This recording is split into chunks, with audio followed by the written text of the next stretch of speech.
पछि यो जुन 3 मार्कको लागि आउँछ यसलाई के त लेख्ने सोलुसन गर्ने पहिला अनि बाई डेफिनेसन यसको त के त डेफिनेसन गर्दै अनि इन्टिग्रेट गर्दै जाने है। सबभन्दा पहिला के त क्वेसन चाहिँ हेर हामीले बुझौँ derive the equation of angular motion angular मोसनको त के त इक्वेसन कतिवटा हुन्छ 3 वटा हुन्छ यसको इक्वेसन चाहिँ 3 वटा हुन्छ। यसको लागि चाहिँ मेन हामीले एउटा कुरा चाहिँ बुझ्नुपर्छ जुन हाम्रो के त भनेपछि v is equals to you plus a t अनि पछि v equals to you plus a t v square equals to u square plus 2as अनि पछि s is equals to u t plus 1/2 a t square.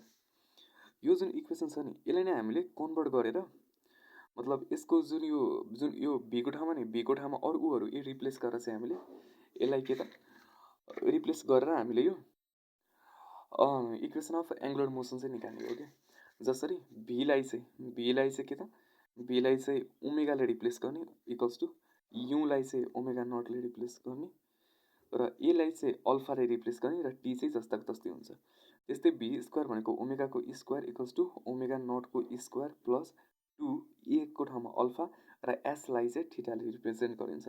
त्यस्तै एस भनेको त theta is equals to u भनेको के त इनिसियल भेलोसिटीलाई ओमेगा नटले रिप्रेजेन्ट गर्ने टी चाहिँ जस्ताको तस्तै बाई प्लस 1/2 अनि अल्फा टी स्क्वायर हुन्छ।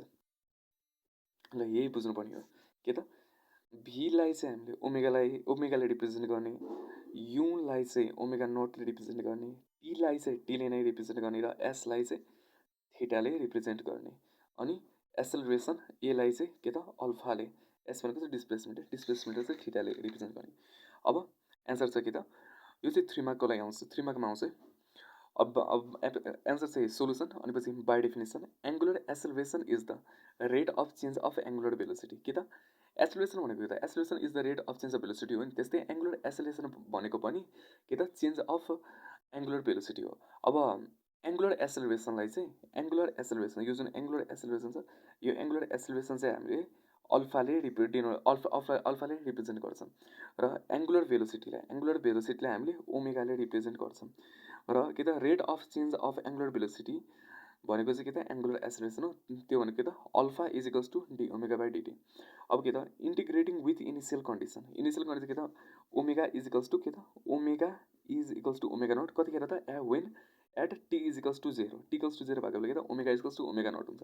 अब इन्टिग्रेटिङ गर्दाखेरि ओमेगा नट यो डिडब्लु भनेको अब डिडब्लु अब यो भइहाल्यो।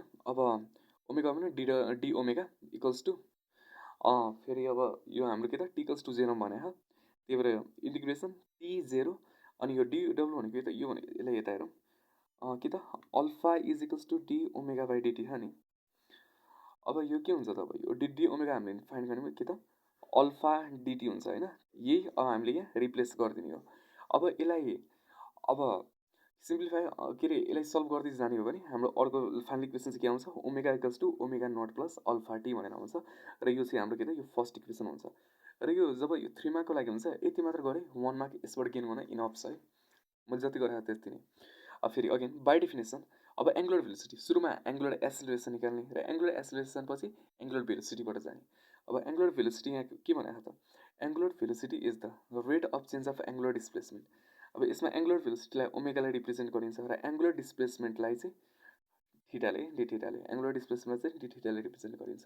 त्यो भने के त angular velocity is the rate of change of angular displacement त्यो भनेको omega equals to D theta by DT हुन्छ omega equals to D theta by DT हुन्छ। अब यसपछि के त सब्स्टिट्युटिङ ओमेगा फ्रम इक्वेसन 1 पहिले यहाँ हेरेर हाम्रो यो यतातिर हेर्ने भने हाम्रो यो ओमेगाको भ्यालु कति छ त यसरी यहाँ छ ओमेगाको भ्यालु कति छ omega equals to omega naught plus alpha t हो। ओमेगाको भ्यालु चाहिँ लेखिहालौँ ओमेगा भनेको हाम्रो के छ त इक्वेसन 1 मा ओमेगा नट प्लस के त अल्फा टी यो भने के त B equals to you plus AT हो नि त है ल है। अब के त substituting omega from equation 1 and integrating with theta equals to 0 at T equals to 0 है। अब थीटा 0 डी थीटा अघि जस्तै मैले भने जस्तै यो अब ओमेगा निकाल्नु के अरे डी थीटाको लागि त ओमेगा डिटी हुन्छ ओमेगा डिटी भयो। अब टी 0 अनि पछि यो ओमेगाको सब्स्टिट्युटिङ के त ओमेगा फ्रम इक्वेसन 1 अनि ओमेगाको भ्यालु हाम्रो इक्वेसन 1 बाट कति छ त omega equals to omega naught plus alpha t है। अब त्यही गरिदिने omega naught plus alpha t d t र यसलाई सल्भ गर्दै गयो भने चाहिँ के आउँछ त theta equals to omega naught plus 1/2 alpha T square, जुन चाहिँ हाम्रो इक्वेसन 2 हुन्छ। अब के त eliminating T from equation 1 we get. अब यो टीलाई चाहिँ इक्वेसन 1 हाम्रो के थियो, इक्वेसन 1 हाम्रो के थियो त, omega is equals to omega naught plus alpha t है। अब यसबाट चाहिँ हामीले टी चाहिँ निकाल्नु पऱ्यो कि टी। अब टी निकाल्दा के हुन्छ भने ओमेगा माइनस ओमेगा नट यता हुन्छ इक्वल्स टू कति अल्फा टी नै हुन्छ। अब टी इज इक्वल्स टू के ओमेगा माइनस ओमेगा नट कति बाई अल्फा हुन्छ। ल त्यही गरे अब यता पनि।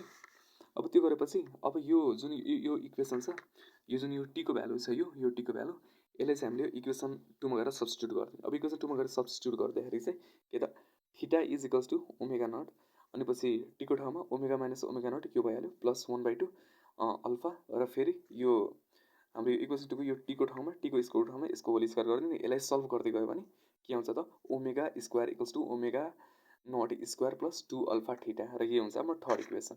यति गरेपछि टक्रक्क 3 चाहिँ आउँछ।